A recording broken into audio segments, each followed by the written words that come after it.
Chers amis, bonjour. C'est pour moi un grand plaisir de vous retrouver en ce 8 mars. La Journée des femmes, c'est une journée internationale.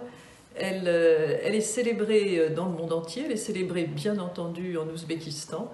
Et je reviens à l'instant d'une superbe cérémonie organisée par les autorités ouzbèques, présidée par son Excellence le président Mirzouyev, à l'occasion, en l'honneur de cette Journée internationale des femmes.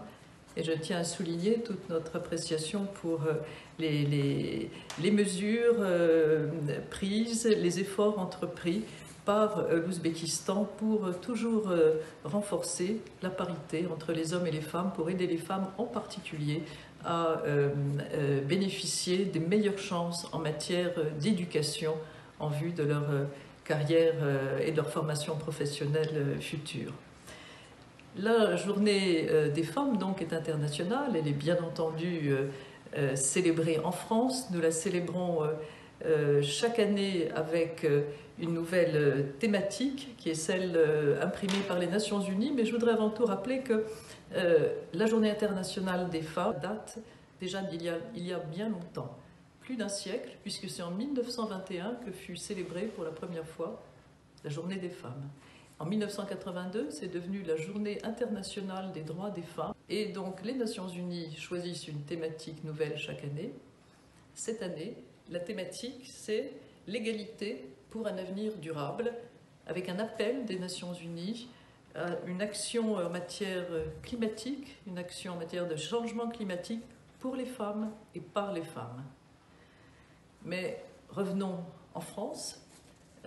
Nous avons depuis plusieurs années déjà renforcé encore l'engagement de la France à mettre en œuvre la parité entre hommes et femmes.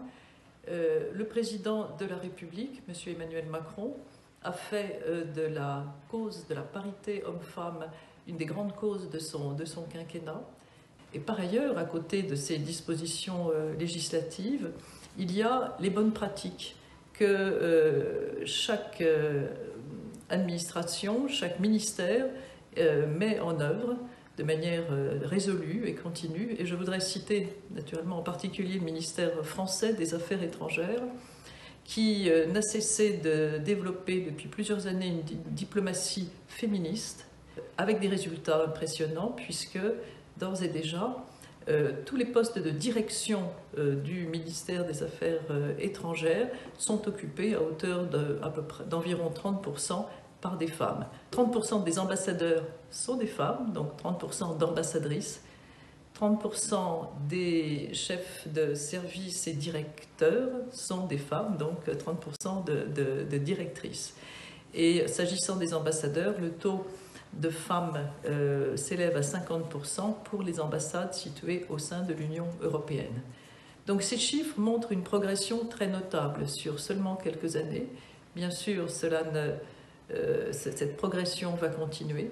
Et je pense que c'est un message particulièrement important en soi, puisque l'égalité homme-femme est un impératif, bien sûr, qui s'impose à tous dans le monde entier, mais c'est aussi un message d'espoir et d'encouragement pour les jeunes filles qui doivent pouvoir réfléchir, imaginer, espérer, sans entrave, sans crainte, toutes les potentialités pour leur avenir, et elles doivent savoir que toutes les voies leur sont ouvertes.